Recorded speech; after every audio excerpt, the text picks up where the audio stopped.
Hey everyone, welcome to Cruise Blog. This is Angie, and today I'm going to talk about 17 things you should never do on a cruise. Let's get started.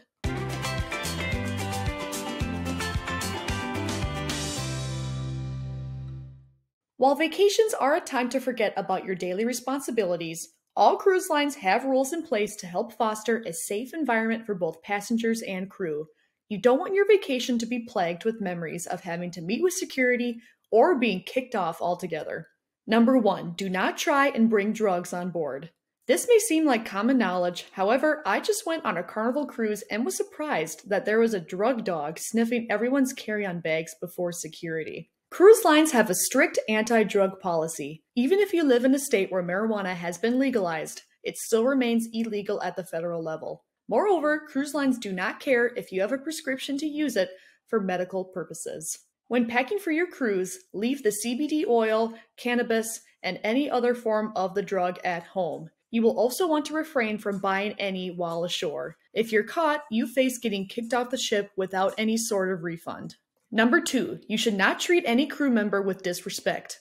It can be frustrating when you have to wait 20 minutes for a drink at the bar, or if your expensive Wi-Fi package is not working as well as you thought. No crew member, whether they're a guest services team member, cabin steward, or main dining room server, deserves any kind of disrespect from passengers. If an issue arises, you are more likely to get it addressed in a prompt manner if you remain calm and polite. There might be a team that's better positioned to handle your issue. If, for instance, you have an issue with dining, speaking to your cabin steward will not be much help. Instead, call up guest services and they will be able to direct you to the correct person on the dining team. Number 3, never share a drink package or give alcohol to minors. Some cruise lines have a more relaxed alcohol policy than others, such as Norwegian Cruise Line. While guests must be at least 21 years old to purchase and consume on select North American voyages, those who are between the ages of 18 and 20 may purchase beer or wine when the ship is in international waters. The ship must be 3 miles out of U.S. territorial waters, and the parent or legal guardian must be on board and present themselves to guest services to sign a permission form.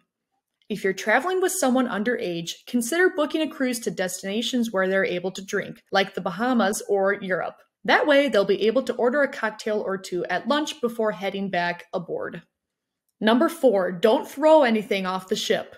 Whether you're hanging out on the Lido deck or on your personal balcony, you should never throw anything off the ship. No matter what line you are sailing with, there are strict rules about throwing things into the ocean. Cruise lines have a commitment to protect the marine environments in which they operate in, and anything can disturb this, even if you have the best intentions. Number 5, do not attempt to jump off a cruise ship. Jumping off a ship is not something many people think about doing, as it's dangerous and foolish. There have, however, been people who have done it in the past. Remember, the fun happens on board. If you're itching to get into the water, head up to the pool deck or book a beach excursion while in port. Number 6, always refrain from starting altercations with other passengers. Everyone wants to leave their cruise ship with great memories.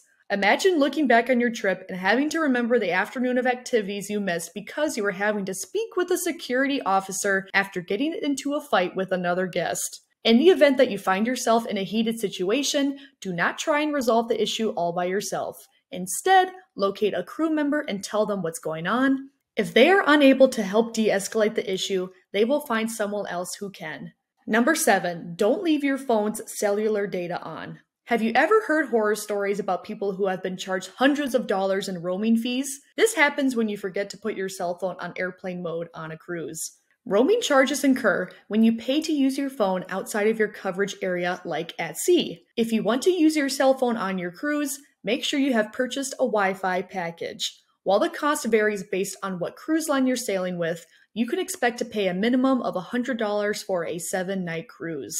Some people like to find free Wi-Fi spots while in port. This gives them enough time to check in with everybody at home without spending a lot of money. Number 8, try not to use the elevator unless you absolutely have to. Oftentimes, you will have to wait a while for an elevator on a cruise. When it arrives, it may be fully packed, meaning that you'll have to wait for the next one. When possible, just take the stairs.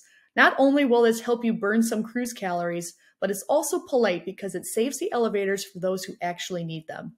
Number 9, don't take a power strip that has a surge protector. Older cruise ships have limited charging options, so you might think an easy solution is to bring an extension cord or multi-outlet extender.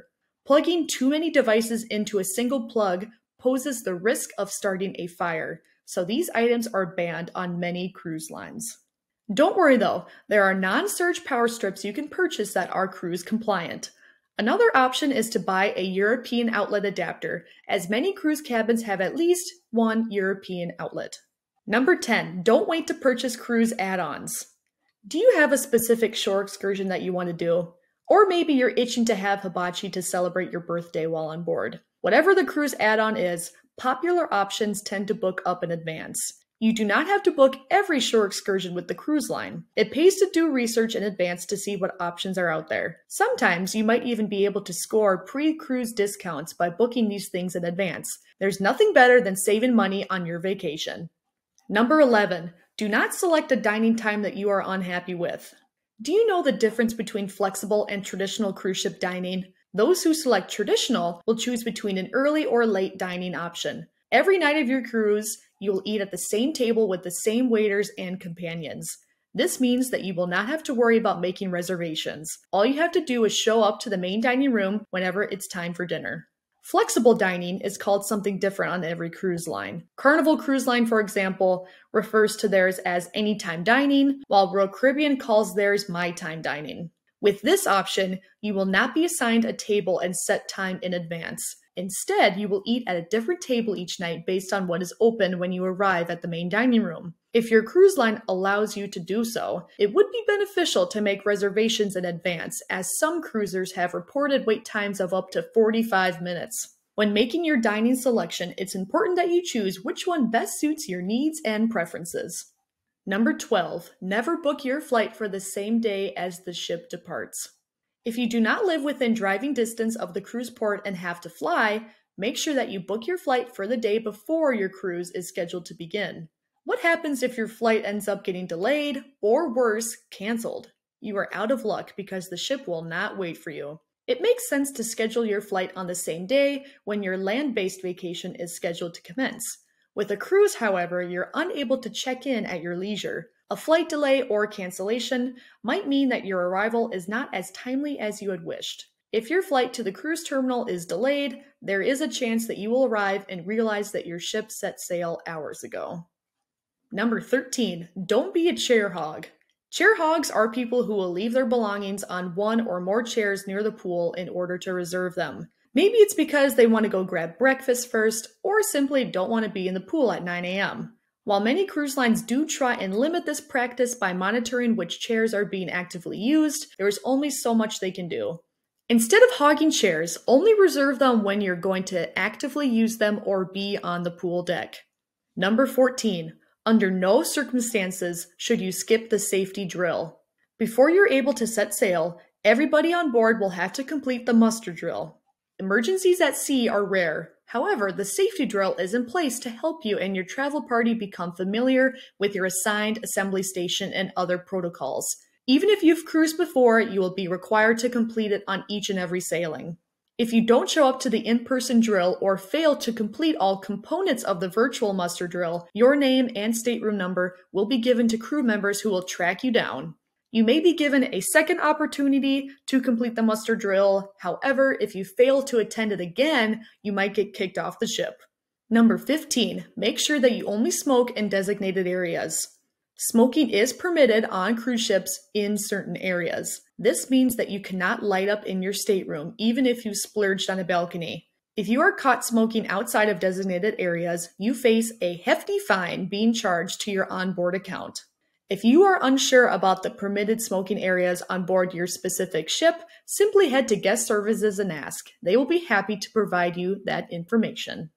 Number 16, don't let your child who is not potty trained into the ship's pools.